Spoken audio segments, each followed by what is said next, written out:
Amen. As you all know, we have been looking at this guy named Jacob.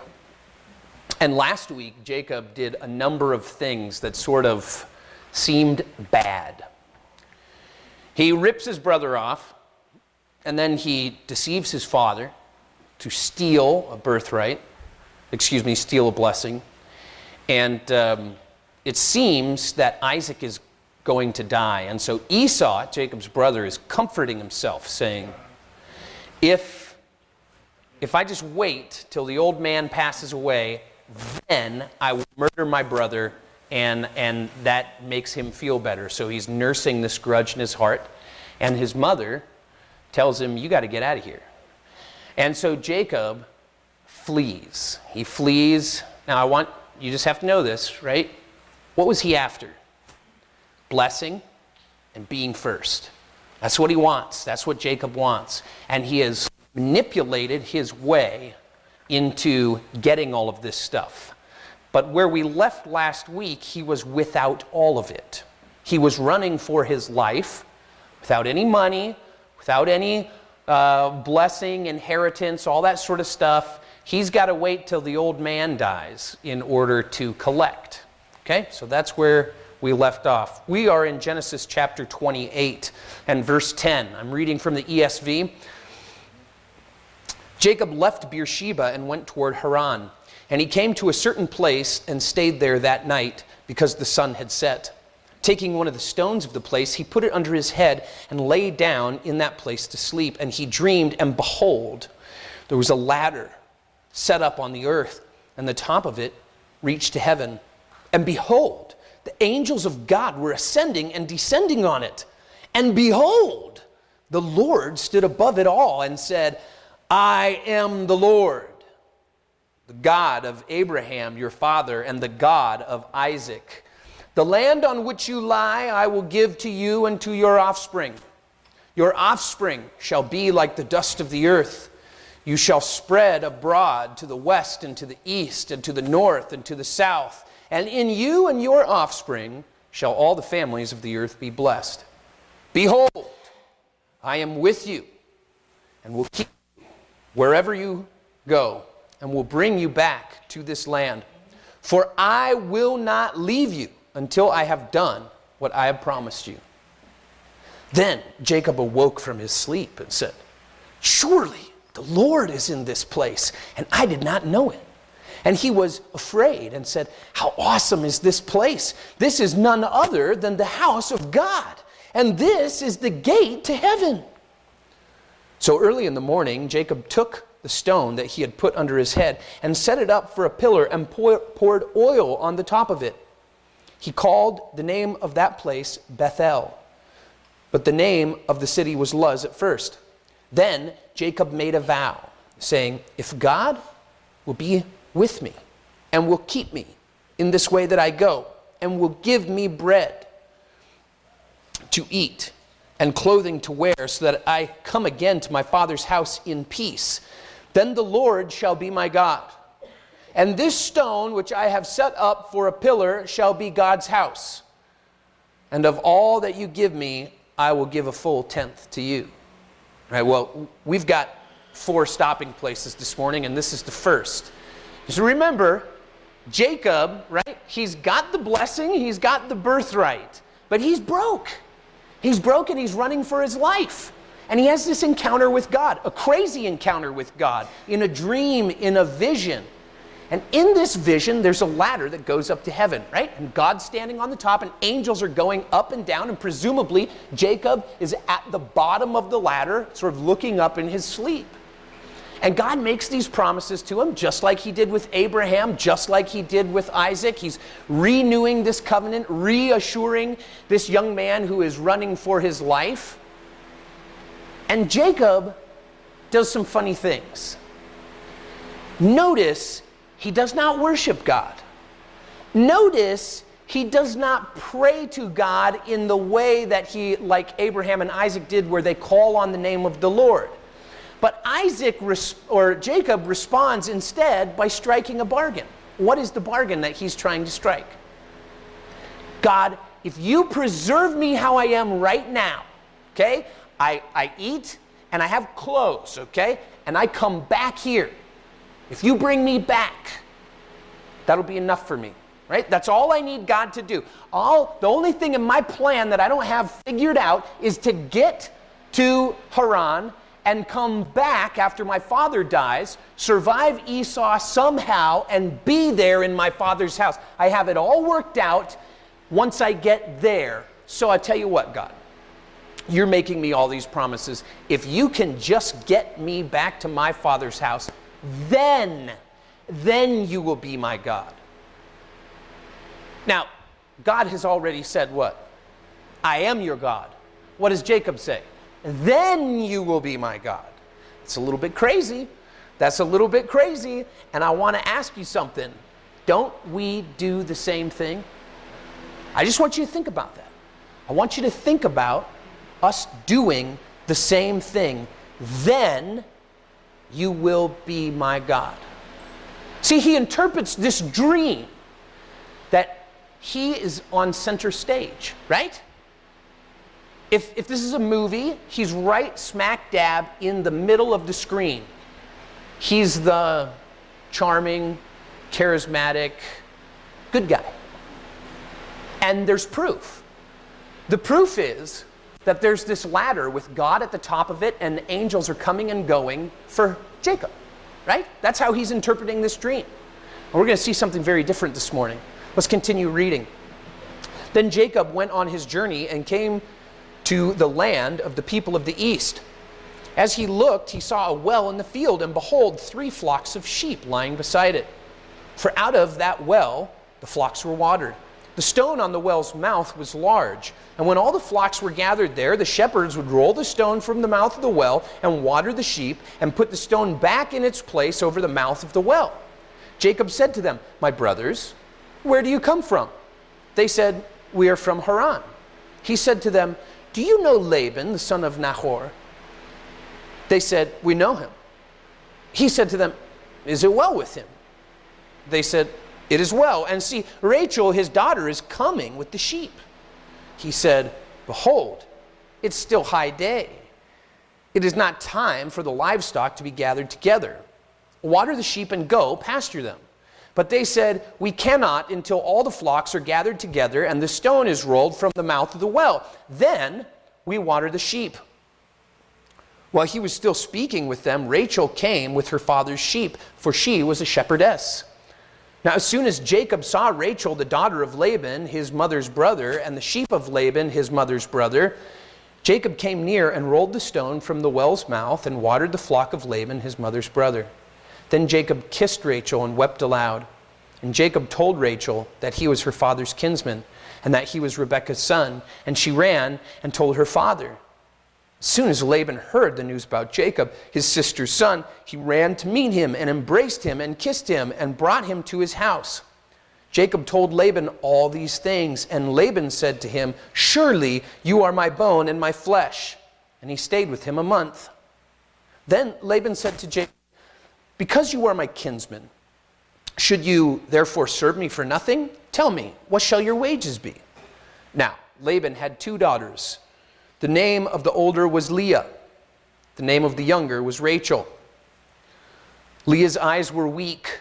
That could also be interpreted soft. She had soft eyes. But Rachel was beautiful in form and appearance. Jacob loved Rachel, and he said, "I will serve you 7 years for your younger daughter Rachel." Laban said, "It is better that I give her to you than I should give her to any other man. Stay with me." So Jacob served 7 years for Rachel, and they seemed to him but a few days because of the love he had for her. All right, now, we're going to take another little stop here. Remember, Jacob is broke, but these few vignettes also tell us something else. He's a foreigner. He comes and he sees the shepherds, right? And he says, "Hey, where are you guys from?" "Oh, we're from Haran." "Perfect, that's where I'm going. Do you know Laban?" "We sure do." That's his daughter coming up right now. And then there's that odd passage where he says, "What are you guys doing? It's still in the middle of the day. How come you're watering your sheep now and locking them up? They're supposed to graze all day long." And their answer is essentially, "That's not the way we do it here." See, Jacob's a foreigner. He seems to know something about sheep, right? But that's not the way we do it here. It becomes this theme that goes all the way through Jacob's time in Haran. And now we meet this character Laban, all right?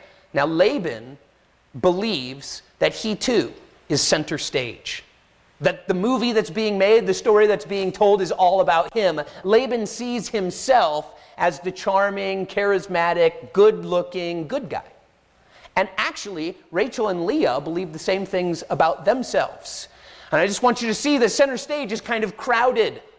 We've got 4 leading people here kind of crowding into the middle, trying to make the story all about them.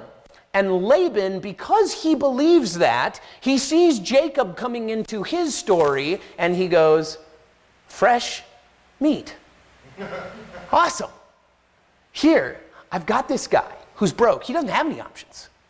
He's come to me. It's like a turnip that falls off the truck, right? Ooh, this is nice. Now, Laban actually does not care for Jacob, and we'll see that coming out. He just sees Jacob as a means to an end. So he tells him these nice things. Come and live with me. You're my kinsman. I'm supposed to take care of you. Come work for me. Come work for me, and what do you want? I want to marry one of your daughters. And he sort of throws his arm around Jacob and goes, all right, buddy, that's good, because I would rather give her to you than anybody else. Why don't you work for me? Why don't we make this happen and you'll get her? Let's continue reading in verse 21, see how this little baby plays out. Then Jacob said to Laban, because he's worked for him 7 years now, right? Give me my wife, that I may go into her, for my time is completed. So Laban gathered together all the people of the place and made a feast. But in the evening, he took his daughter Leah and brought her to Jacob, and he went into her. Laban gave his female servant Zilpah to his daughter Leah to be her servant. And in the morning, behold, it was Leah. And Jacob said to Laban, what is this you have done to me? Did I not serve you for Rachel? Why then have you deceived me? Laban said, it is not so done in our country, to give the younger before the firstborn. Complete the week or the 7 of this one, and we will give you the other also in return for serving me another 7 years. Jacob did so. And he's not that bright, it seems like, right? He goes, oh, you don't do it that way here? Or he just got ripped off, right? Jacob did so and completed her week or her 7. Then Laban gave him his daughter Rachel to be his wife. Laban gave his female servant Bilhah to his daughter Rachel to be her servant. So Jacob went into Rachel also, and he loved Rachel more than Leah, and he served Laban for another 7 years. Newsflash, Laban is actually not seeing Jacob as the husband here. Laban's standing center stage. This is his story. And he's using Jacob. He has no intent on paying him. He has no intent on letting him leave with his daughters or be his own man or any of that sort of stuff. He is using him. And we'll get to why later. Verse 31, when the Lord saw that Leah was hated, he opened her womb, but Rachel was barren. Now you're going to miss this. What did I just read? When the Lord saw that Leah was hated, he opened her womb. But Rachel was barren. And Leah conceived and bore a son, and she called his name Reuben, for she said, because the Lord has looked upon my affliction, for now my husband will love me. Interesting that she's making a truth claim about God, right? What is Leah saying? I'm center stage here, and God sees that injustice has been done to me, and God's taking care of me.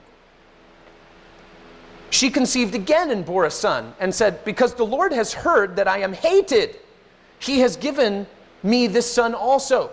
And she called his name Simeon. Again she conceived and bore a son, and said, now this time my husband will be attached to me, because I have bore him 3 sons. Therefore his name was called Levi. And she conceived again and bore a son, and said, this time I will praise the Lord. Therefore she called his name Judah.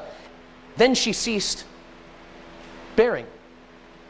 When Rachel saw that she bore Jacob no children, she envied her sister. She said to Jacob, "Give me children or I shall die." Jacob's anger was kindled against Rachel, and he said, "Am I in the place of God who has withheld from you the fruit of the womb?" Remember what happened last week? Isaac's wife was barren. What did he do? He prayed. He prayed and he said, "God,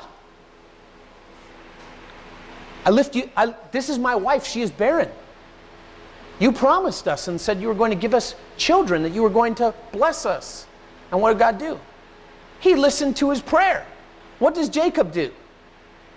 He gets ticked off and he yells at his wife. And he says, "This is God's fault, not my fault." Right? Because Jacob's center stage, Rachel's center stage, Leah's center stage, Laban is center stage.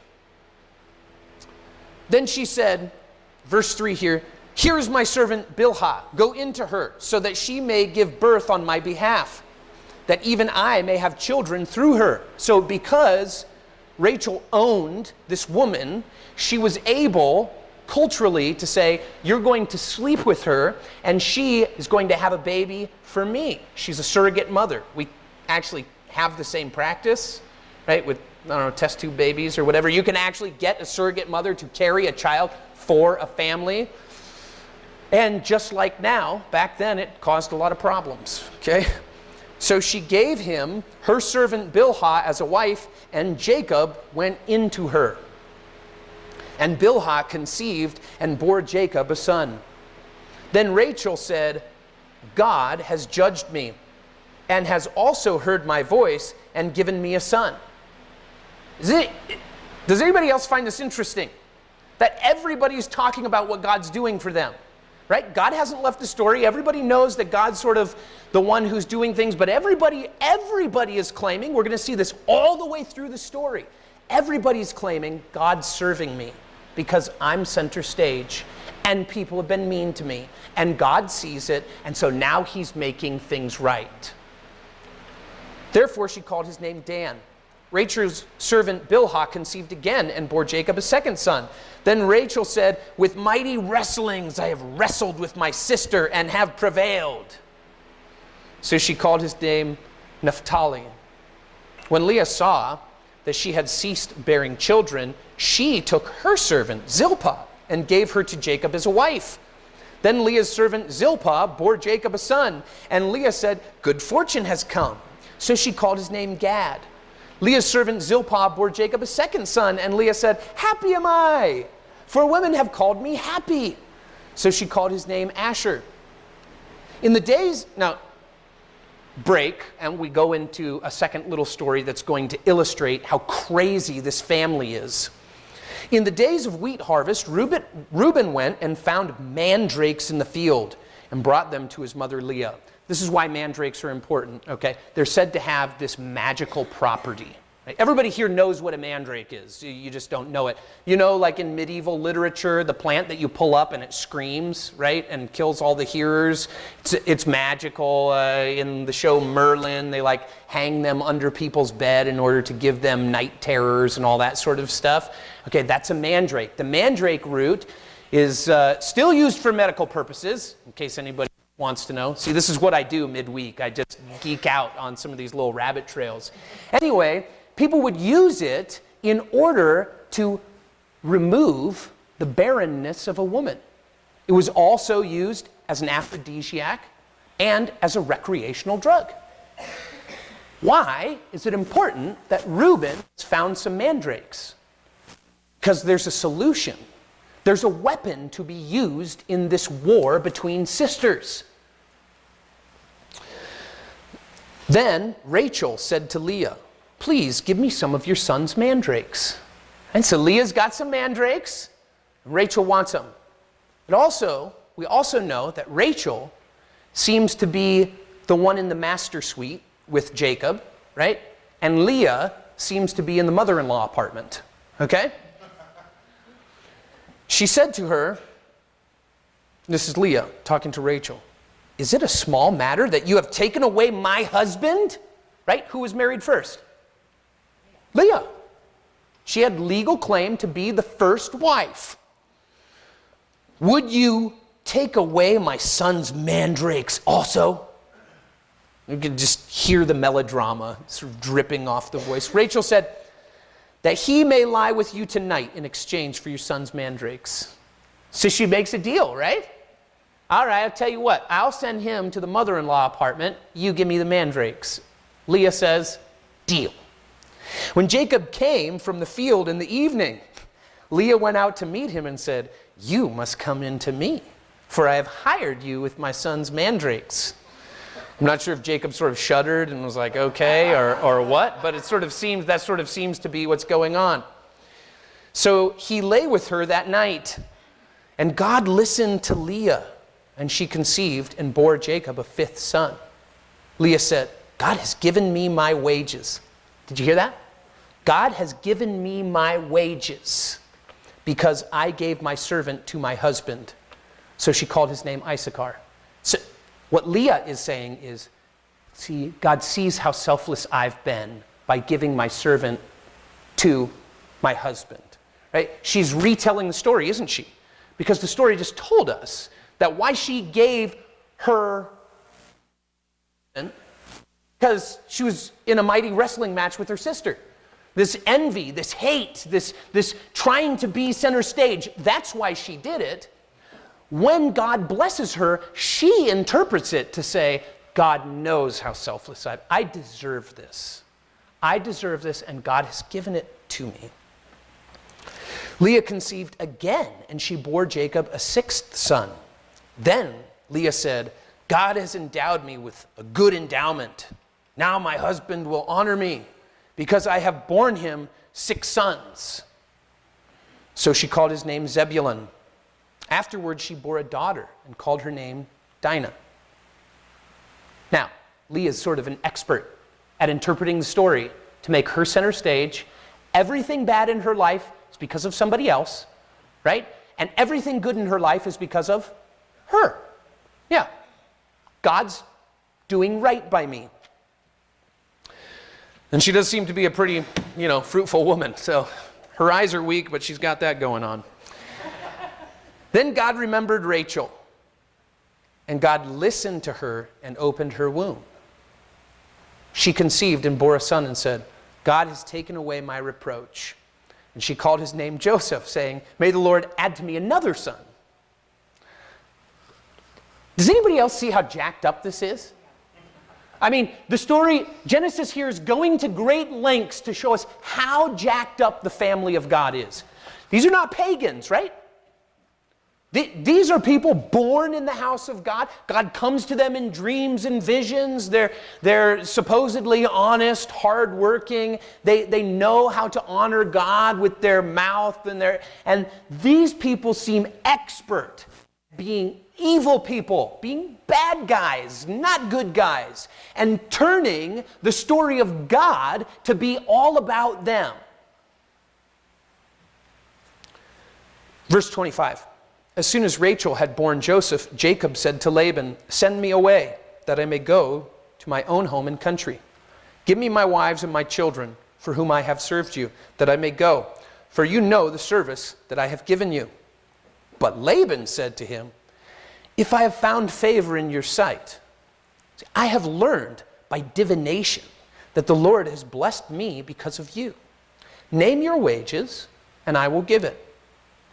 Jacob said to him, you yourself know how I have served you and how your livestock has fared with me. For you had little before I came, but it has increased abundantly, and the Lord has blessed you wherever I turned. But now, when shall I provide for my own household also? He said, what shall I give you? Jacob said, you shall not give me anything. If you will do this for me, I will again pasture your flock and keep it. Let me pass through all your flock today, removing from it every speckled and spotted sheep, every black lamb, and spotted and speckled among the goats. They shall be my wages.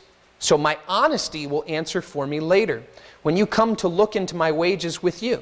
Every one that is not speckled and spotted among the goats and black among the lambs is found with me shall be counted stolen.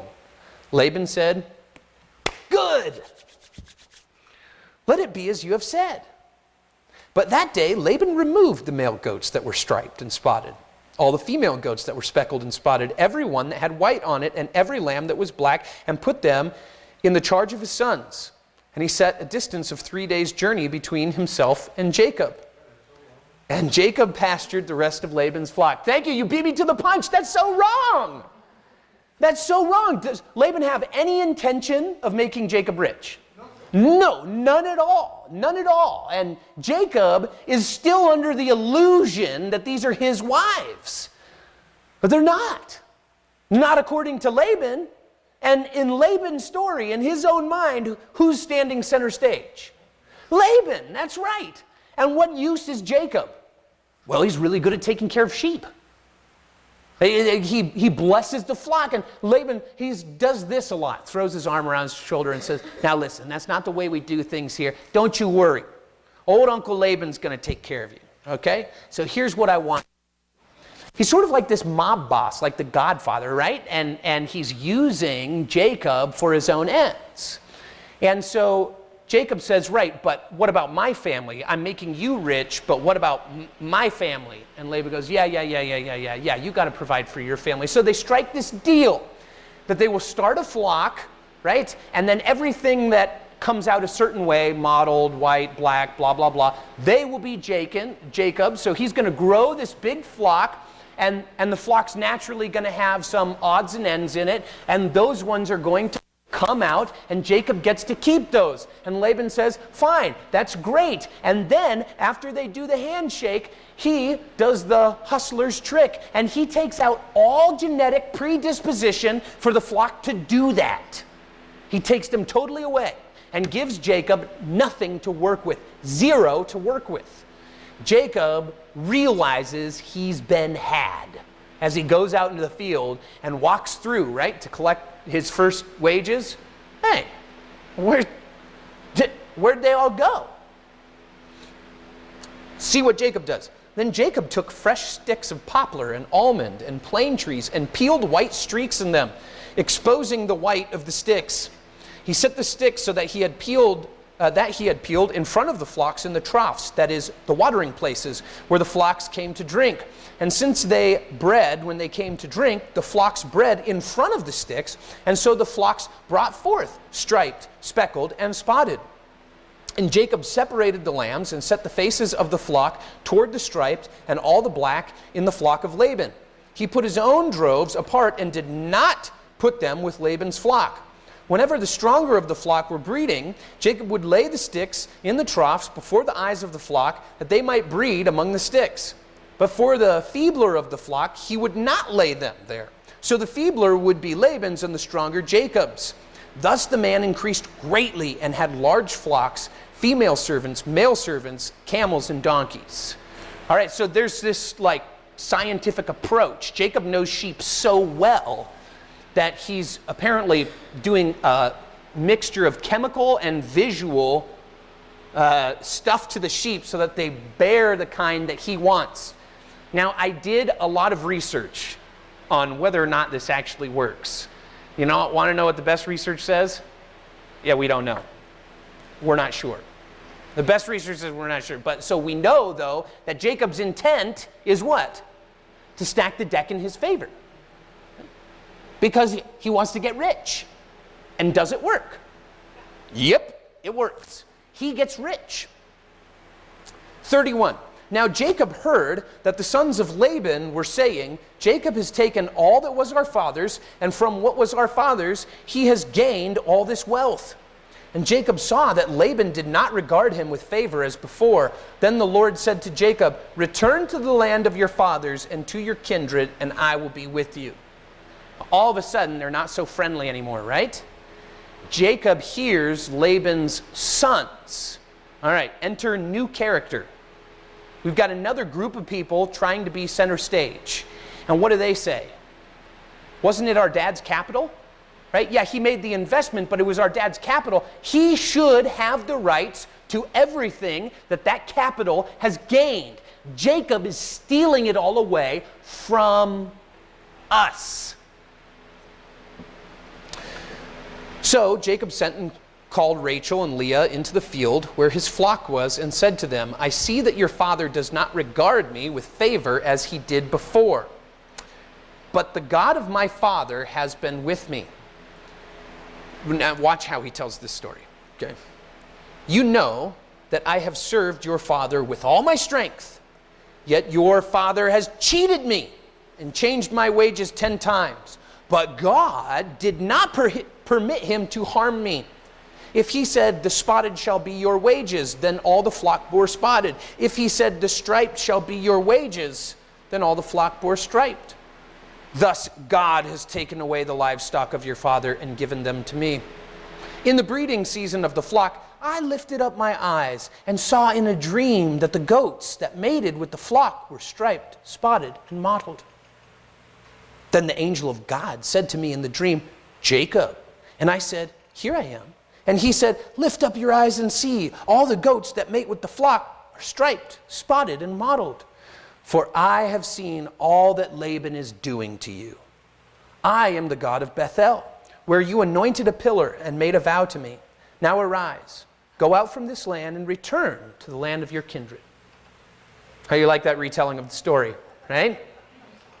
Then Rachel and Leah answered and said to him, is there any portion or inheritance left to us in our father's house? Are we not regarded by him as foreigners? For he has sold us, and he has indeed devoured our money.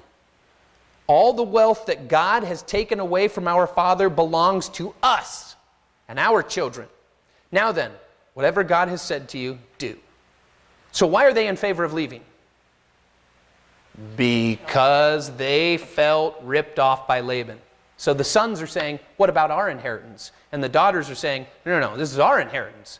Laban took all, he sold us, right? And he squandered all that wealth. He doesn't have anything left. He's mooching off of our husband. Yeah, you should obey God because it works out for us. So Jacob arose and set his sons and his wives on camels. He drove away all his livestock and his property that he had gained, the livestock in his possession that he had acquired in Padan Aram, to go to the land of Canaan to his father Isaac. Laban had gone to shear his sheep, and Rachel stole her father's household gods. And Jacob tricked Laban the Aramean by not telling him that he intended to flee. He fled with all that he had and arose and crossed the Euphrates and set his face toward the hill country of Gilead. So Jacob's going to give the old slippy slip here. He's going to do the whole dine and dash thing. And the reason is because Laban is still stronger than Jacob. Now this word, verse 20, I just want to point something out here. It says that Jacob tricked Laban the Aramean, is translated that way, but it's not the kind of tricked that you're thinking of. It's not the tricked as in he did the shuck and jive or he did something sort of deceptive. But this very word, this word translated tricked here, is used in the Ten Commandments when it says, thou shalt not steal. That word steal is the same word here. Thou shalt not steal. So there's this, he's not just giving the slip, he's giving the slip with all of the presents on his back, right? He's doing the Grinch thing. He's stealing stealthily. Verse 22, when it was told Laban on the third day that Jacob had fled, he took his kinsman with him and pursued him for 7 days and followed close after him into the hill country of Gilead. This is a posse. This is a war party. They're going to go kill Jacob and take back all their stuff so Laban can win. But God came to Laban the Aramean in a dream by night and said to him, be careful not to say anything to Jacob, either good or bad. And Laban overtook Jacob. Now, Jacob had pitched his tent in the hill country, and Laban with his kinsmen pitched tents in the hill country of Gilead. And Laban said to Jacob, what have you done that you have tricked me and driven away my daughters like captives of the sword? Why did you flee secretly and trick me and did not tell me, so that I might have sent you away with mirth and songs, with tambourine and lyre? Why did you not permit me to kiss my sons and my daughters farewell? Now you have done foolishly. It is in my power to do you harm, but the God of your father spoke to me last night, saying, be careful not to say anything to Jacob, either good or bad. And now you have gone away because you longed greatly for your father's house. But why did you steal my gods? Jacob answered and said to Laban, because I was afraid. For I thought that you would take your daughters from me by force. And anyone with whom you find your God shall not live. In the presence of our kinsmen, point out what I have that is yours and take it. Now Jacob did not know that Rachel had stolen them. So Laban went into Jacob's tent, and into Leah's tent, and into the tent of the 2 female servants, but he did not find them. And he went out of Leah's tent and entered Rachel's. Now Rachel had taken the household gods and put them in the camel's saddle and sat on them. Laban felt all about the tent, but he did not find them. And she said to her father, let not my lord be angry that I cannot rise before you, for the way of women is upon me. So he searched, but did not find the household gods. Then Jacob became angry and berated Laban. This, literally translated means Jacob sees that Laban has made a calculated error, and so he's going to start trash talking. He's going to start driving it home. Jacob said to Laban, what is my offense? What is my sin that you have hotly pursued me? For you have felt through all my goods. What have you found? Of all your household goods, set it here before my kinsmen and your kinsmen, that they may decide between us two. These 20 years I have been with you. Your ewes and your female goats have not miscarried. I have not eaten the rams from your flocks. What was torn by wild beasts I did not bring to you. I bore the loss of it myself. From my hand you required it, whether stolen by day or stolen by night. There I was. By day the heat consumed me, and the cold by night, and my sleep fled from my eyes. These 20 years I have been in your house. I served you 14 years for your 2 daughters, and 6 years for your flock, and you have changed my wages 10 times. If the God of my father, the God of Abraham, and the fear of Isaac had not been on my side, surely now you would have sent me away empty-handed. God saw my affliction and the labor of my hands and rebuked you last night. Now, we're going to get into the next speech, the return trash talk. But do you remember actually what the deal was that Jacob made with God? What was it? I just got to get back here, God, just alive with clothes on, okay? That's all I need from you, God. But he goes, because he's center stage, he gets to change his requirements. Who now is guilty of changing the pay? Right? He's accusing Laban of that, but hasn't he done that with God? Hasn't he? Now he's saying, God's protecting me because God owes me all of this because I've been such a good guy. Then Laban answered and said to Jacob, the daughters are my daughters, the children are my children, the flocks are my flocks. All that you see is mine. But what can I do this day for these my daughters, or for their children whom they have borne? So he's saying basically, yeah, God's helping you rip me off. Come now, let us make a covenant, you and I. Let it be a witness between you and me. So Jacob took a stone and set it up as a pillar. Jacob said to his kinsmen, gather stones. And they took stones and made a heap. And they ate there by the heap. Laban called it Jegar Sahadutha, but Jacob called it Galeed. You see how Jacob's still the foreigner, right? He's naming it something different, all right? It's actually the same word, but Laban's using Aramaic and Jacob is using Hebrew. Laban said, this heap is a witness between you and me today. Therefore he named it Galeed and Mizpah. For he said, the Lord watch between you and me. When we are out of one another's sight, if you oppress my daughters, or if you take wives besides my daughters, although no one is with us, see, God is witness between you and me. Then Laban said to Jacob, see this heap and the pillar which I have set between you and me? This heap is a witness, and the pillar is a witness. that I will not pass over this heap to you, and you will not pass over this heap and this pillar to me to do harm. So there's a lot of bad blood here, a lot of anger, and they're saying God is going to watch. This is not the good kind of covenant. This is the kind of covenant that rescues two nations from going to war over feeling ripped off. You don't pass this rock, I don't pass this rock. And God's going to fight on the person's side who's being wronged. The God of, to do me harm, the God of Abraham and the God of Nahor, the God of their father, judged between us. So Jacob swore by the fear of his father Isaac. And Jacob offered a sacrifice in the hill country and called his kinsmen to eat bread. They ate bread, spent the night in the hill country. Early in the morning, Laban arose, kissed his grandchildren and his daughters, and blessed them. Then Laban departed and returned home. All right, here's where we stop. This is only half the story, so you got to come back next week and hear sort of how this works out. But Jacob has gone away from the promised land and set a stone there, right? Jacob is going from stone to stone here in this story. From stone back to stone. I want to make a couple of observations. We're going to be taking communion next week. And I want to ask you in this story, who are we rooting for? Are we really allowed to root for Jacob? He's actually kind of a nasty guy. What about Leah or Rachel or Laban? Who are we rooting for? So here's the great irony. We're supposed to be rooting for God. Who wins? Who actually is center stage? It's the Lord, right? Everybody's doing their manipulations to get the story to work out for them. And then when the whole thing's said and done here at the halfway point, who's the clear victor? The Lord. Laban didn't win, Jacob didn't win, Rachel didn't win. The Lord won. All of a sudden, we find out that Jacob has interpreted his dream wrong.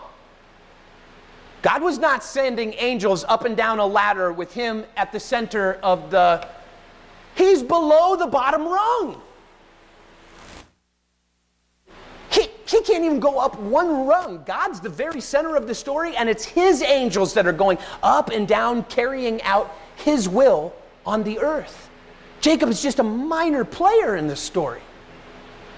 And he's coming to realize that. He will realize it next week. We have the opportunity to look at our lives and recognize it this week. Who is pulling the strings in your life? Is it you? Is it your spouse, your parents? Or is it the Lord? Notice everybody had something to say about God. And God was this character in their lives that they got to control his story, and it was always about them. Don't we do that? I would also like to point out the complete and total lack of prayer, the complete and total lack of worship, the complete and total lack of relationship, all of the infighting, all of the blame. And I look at myself and I see the great, great irony of this man, Jacob, who is doing everything he can to grow his flock when he should have just been worshiping God, praying to God. There was no wrong done to him that the Lord could not fix. Amen? We don't have to look out for ourselves, right? Because God's looking out for us. Amen? So as we get ready to celebrate communion next week, I would ask you to look at the things in your life that cause you to want to pull strings, to want to retell the story so that you're the center and the reason you're suffering or going through something hard is because somebody else did something and you're calling on God to make it right because you just don't deserve it. And instead, we can take each and every one of those circumstances and we can allow it to draw us nearer to God. Jacob could have hit his knees and said, God, I am alone and desperate. I want you. God, my uncle Laban is really and truly wringing me out. But I serve you. Watch out for me. I will continue to serve faithfully and rely on you. This whole story almost gets wrecked had it not been that God actually was God. Had Jacob been God, everybody would have died, like cursing and wallowing in their own blood. You know what I'm saying?